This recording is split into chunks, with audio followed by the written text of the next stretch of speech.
Hi everybody, live from IMEX Frankfurt, and we have another amazing guest in Ljubljana Talks with Maciej Ledzion from Endorfina Events, one of the best and most important Polish event agencies. Maciej, welcome to our Ljubljana Talks.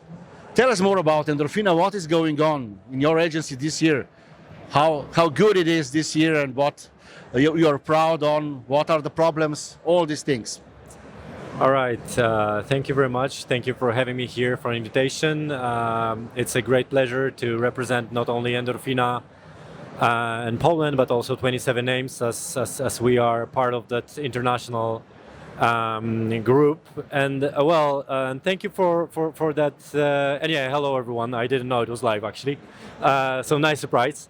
It's a pretty complex question about Endorfina in general. I mean, we've been on the market since 2009. 20 years. 17, yeah. Yeah. So you can already see some gray hair on my face. This is one of the reasons. But to be totally serious, we've had a couple of amazing years behind. Like after the COVID, of course, it's been the business has been growing not only for Endorfina but in general in Poland pretty quickly. I would say at least double digit annually. This year is pretty good for us as well. We're doing a lot of stuff, and basically as Endorfina, we divide our business in, let's say, 5 different categories. Well, there are 2 general categories. So the main one is the services. So we work for corporations, for clients from all industries basically, and we also do our own projects, our own ticketed proprietary events. So these are the ones that we basically create, we invest into, and we sell tickets. And in this first part, we do a lot of conferences, congresses. We do a lot of marketing related projects. We do booths like the ones that you can see here, and some TV productions. And basically in all those categories, we've been pretty active this year. And quite recently, in the last couple of years, we're probably the most active in those marketing related projects.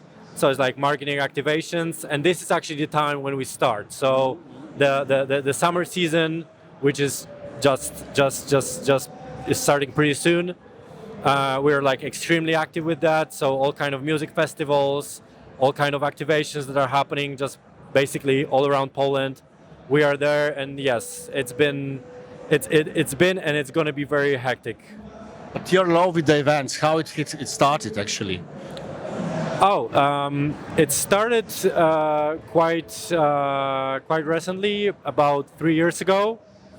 Basically, there was this a partner of ours, another agency, which has been specializing in those ticketed events, but they've been doing only concerts, and mainly for the hip hop artists. And they came to us and they said that they have an idea of putting together some works of the very famous Polish painter Beksiński, and they needed a partner to put it together with the music and so on. So we co-created this concept, and we started about 3 years ago. We did a show with a lot of let's say with a big use of AI, but it was like AI supported but human led. So what we did basically was putting together a lot of pieces of art of this painter. We created music for that, so we became producers. By the way, just reached more than 1 million. Yeah. I mean, we just reached more than 1 million of the Spotify interactions. Yeah, with this project. And it was 3 years ago. We reached more than 60,000 tickets on the first roadshow that we did with that. Now we are in the second stage, and in the meantime, we did a couple other projects. Some of them were successes, some of them were not. Actually, now we are also in a children's business with this particular part of business, which is the roadshow based on the books for kids, and it's been quite of a success as well because. We started the project like 3 weeks ago or a month ago, and we already sold more than 50% of tickets for that. So it's pretty cool, and it's going to be like 30 something events in that one. Okay, so how is it creating events for such a different generation now? Like you are actually creating for children, is if I heard correctly. So where the difference lies if you are connecting it to, let's say, boomers or Gen X? How are kids different today? Well, that's a very good question, and actually we've been covering all the age groups since forever, I guess. Because even with the projects that we've been doing for corporations, we were doing some stuff for the kids. Like we worked for Nickelodeon before, so I believe people are not changing that much. I mean, their needs are pretty much the same, and it's all about being authentic and being true, and it's all about the stories that you create. So even in our let's say tagline or the how do you call it, the agency's main message is making stories. So what we believe in is not the flashy AV or not the biggest budgets are the most important parts. What is important is that there has to be a story behind every concept that we create, and the story has to resonate after the project. So if you master that, basically it's just a matter of time when you reach this or that particular group of people. And talking about Gen Zs, for example, we've been doing a lot of projects for them, and it's totally about being true and just being very very honest with everything you designed for them. So what is basically is no space for bullshit with this particular generation, and I believe it's pretty much the same with the kids. So yeah, they're very aware of being dishonest. Do you have like a best tip how to make a really great story that can bring the audience to the event? I think it has to be rooted in their culture. So, for instance, the story we're making for the kids that I just mentioned is based on books.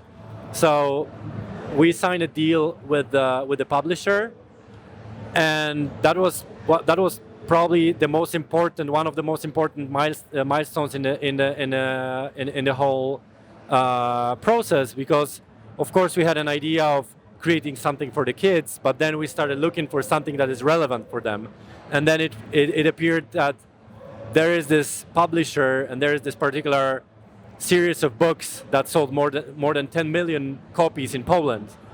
So we thought, well, this is where we want to go, right? And I think this is just one of the examples, but this is something that is very important from my point of view, like staying relevant to the needs of the market. 27 names are quite active this year at IMEX. But tell me more about, I heard that new research is rolling out, why is so important for the live experience marketing agencies and for the clients too, actually. So what is the value of it?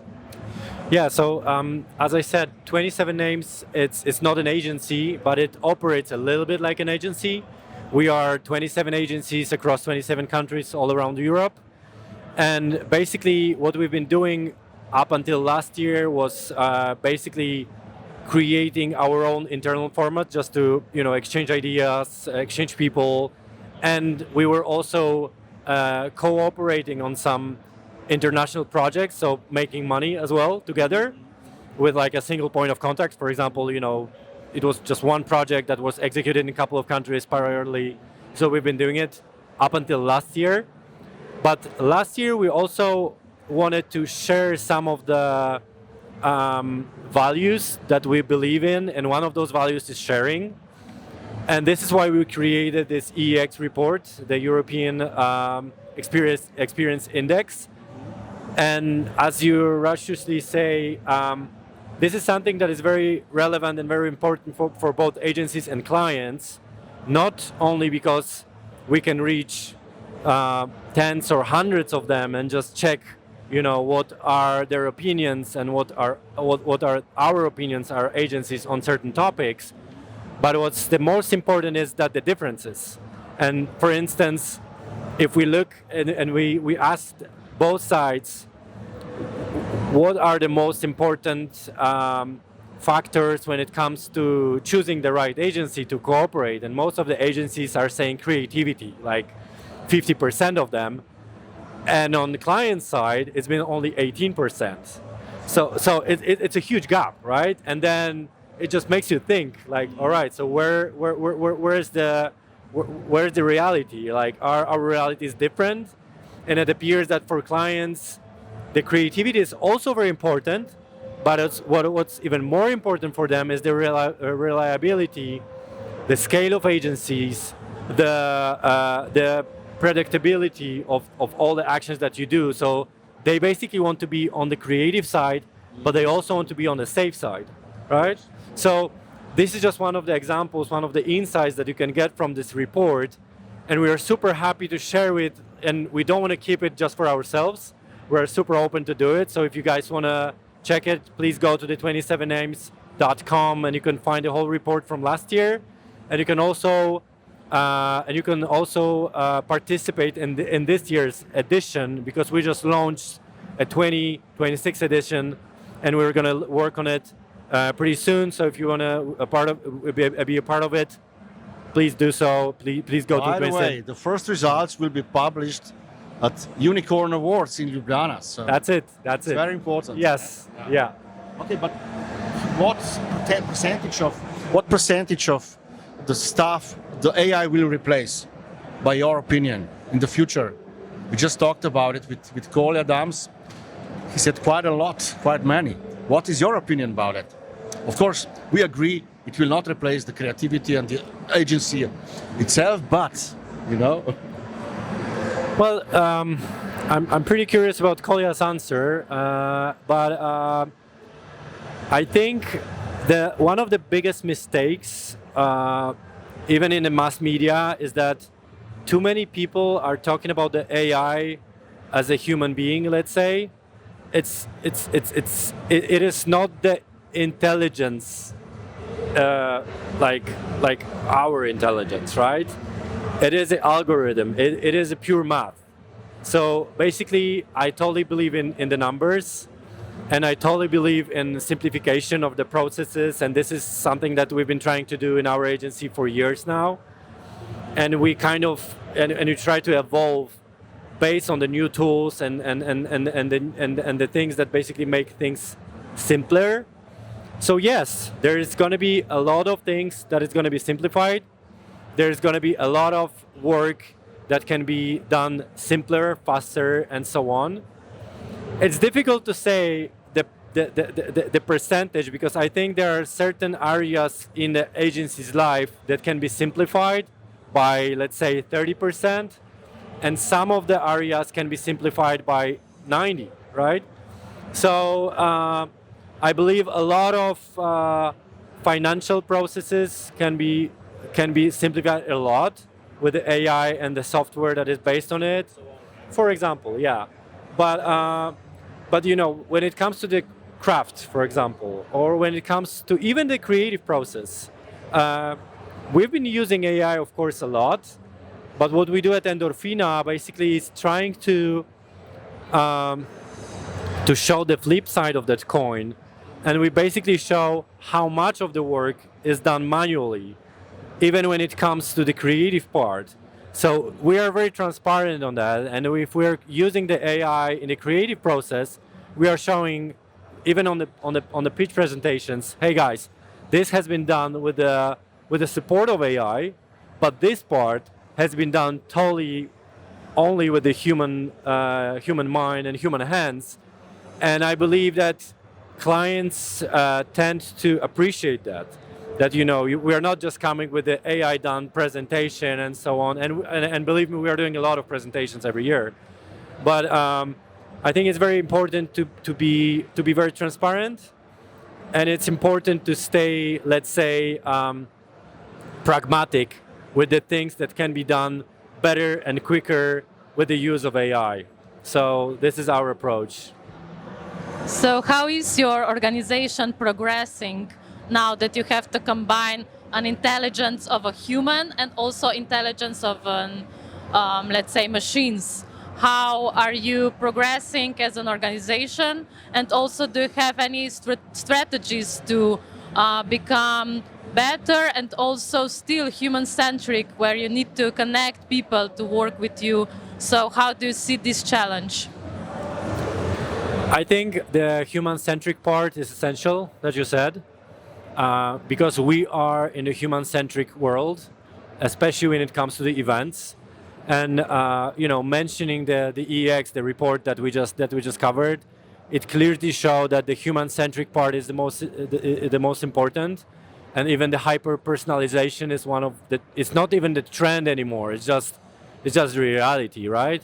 So, answering your question, I think the way Endorfina evolves and the way the most progressive agencies evolve nowadays is definitely quicker than it used to be, and the willingness, not only the skill, but also the willingness for the adaptation is crucial.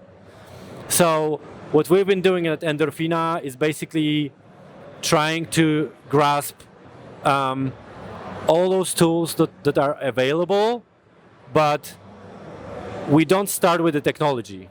We start with the human need and the need of the clients, of course, and we try to incorporate those tools into the specific targets that we want to hit, if you know what I mean. I mean, it's pretty generic, but it should be also the part of the strategy of all the agencies, I believe, because if we focus too much on the technology only, that's gonna take us nowhere. I even had a pretty nice conversation with a representative of one of the biggest event management agencies worldwide right now, and of course he said that there's been a lot of things that were simplified because of the AI, for instance.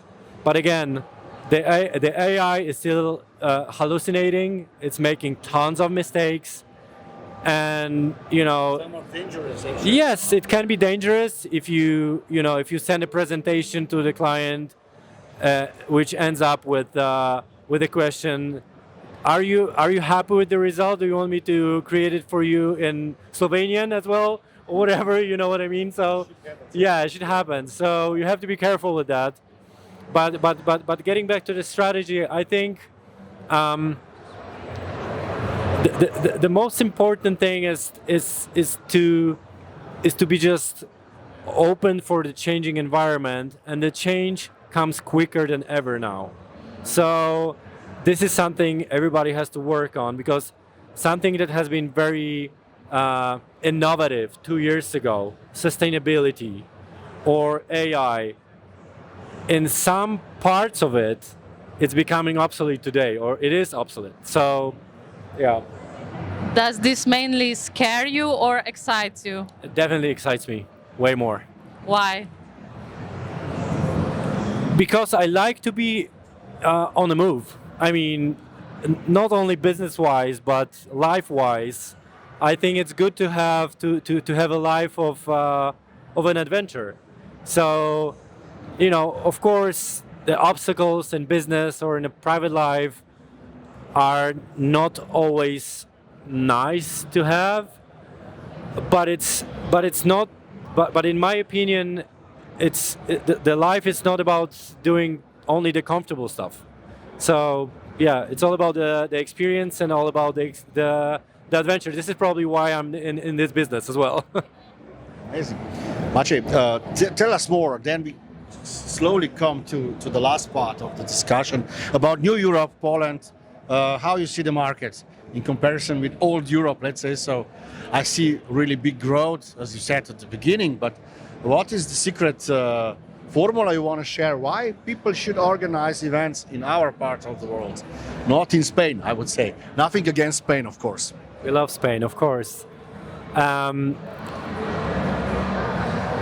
I don't feel like I'm the right person to compare like New Europe to old Europe, but I believe that the success of the countries that has been developing in the last 30 years, let's say, because probably the biggest milestone in the last couple of or couple of tens of years was the collapse of the communism, and I believe that we've done a massive work, especially in Poland, and I'm very proud of it, and I think we should be proud of our achievements, like in all the countries that used to be a part of the old world, let's say, on the eastern side of the wall. And I think the formula for the success is very complex, but the most important ingredients is probably the people, first of all. So it's the willingness to work hard and the consistency, because we never stopped. Like, you know, we've been working hard since, like, in the 90s. I was still in the primary school. So after that, I started the company pretty shortly. I was 23 or 24 when I started Endorfina in 2009, and you know, there was a lot of work that we've been putting into the company, and I was observing and I was trying to get an inspiration from other colleagues from different businesses who are a little bit older than me and started a little bit earlier.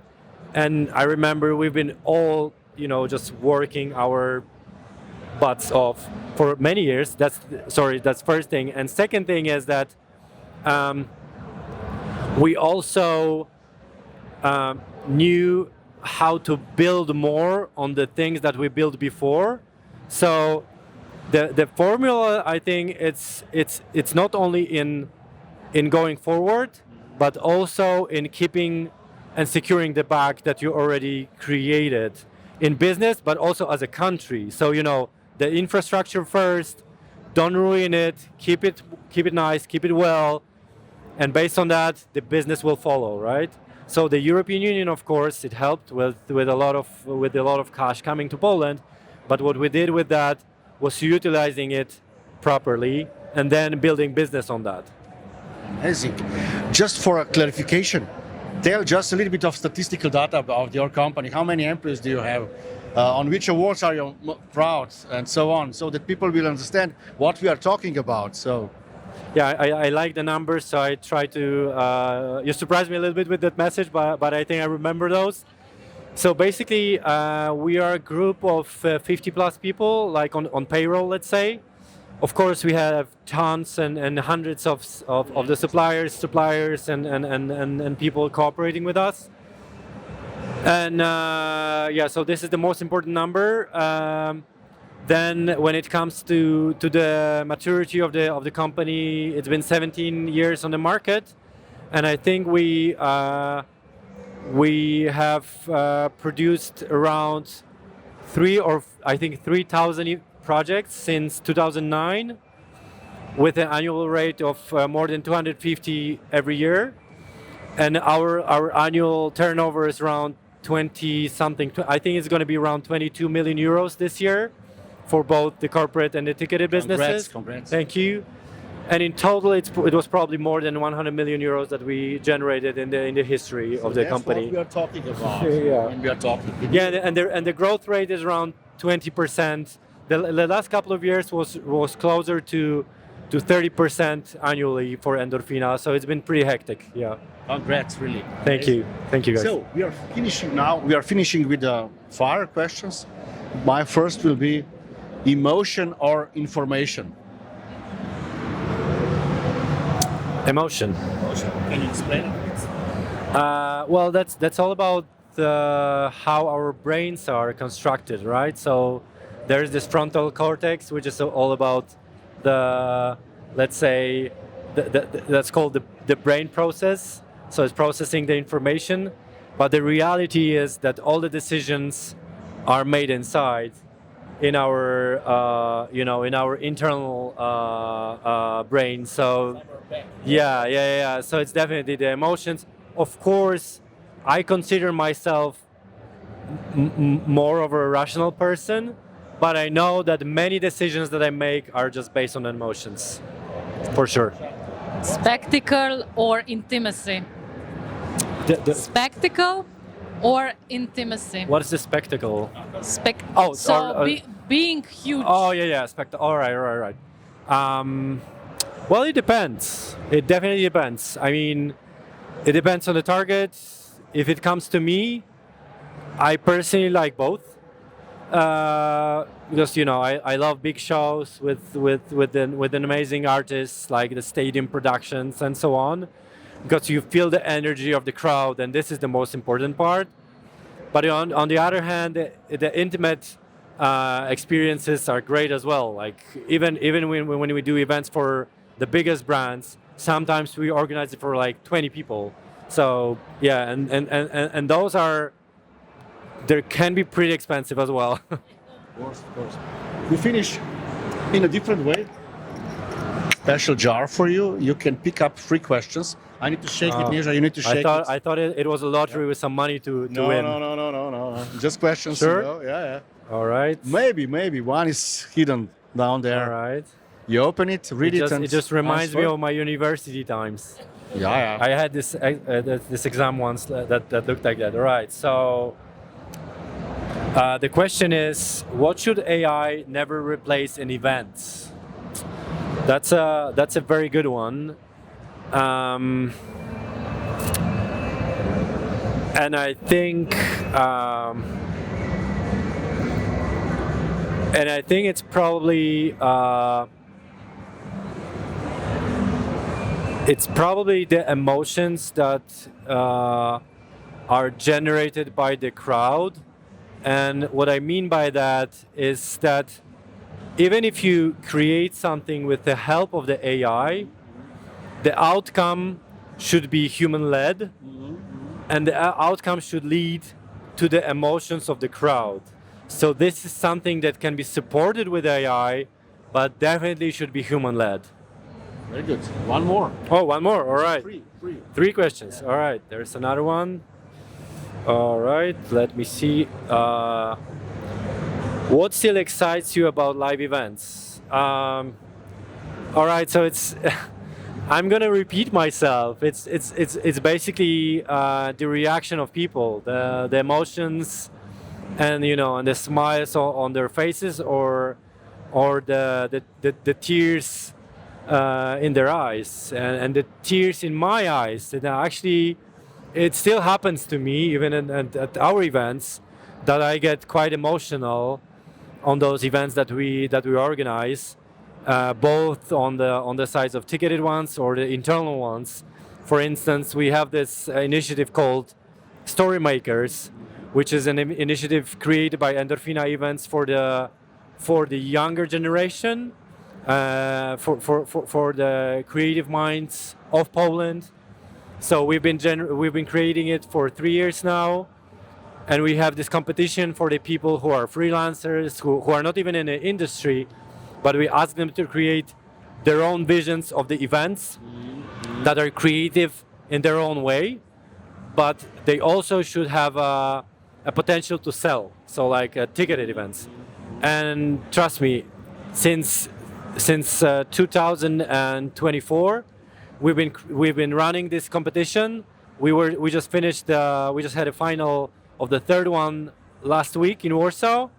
It was great, and it makes me emotional when I see those guys like totally focused on their goal and totally wanting to succeed with this one event, and they want us to support them with that one. So that's just cool, and that's one of the things that we live for. All right, cool. And the 3rd one. Last one. Okay. Yeah. Do we still have time? Sorry, I'm a little bit talkative today. All right, which event detail do organizers underestimate most?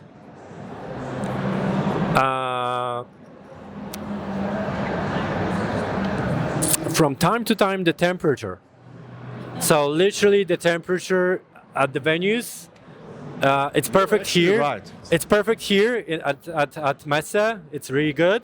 The temperature is just perfect, but I experienced a couple of events that were either too cold or too hot.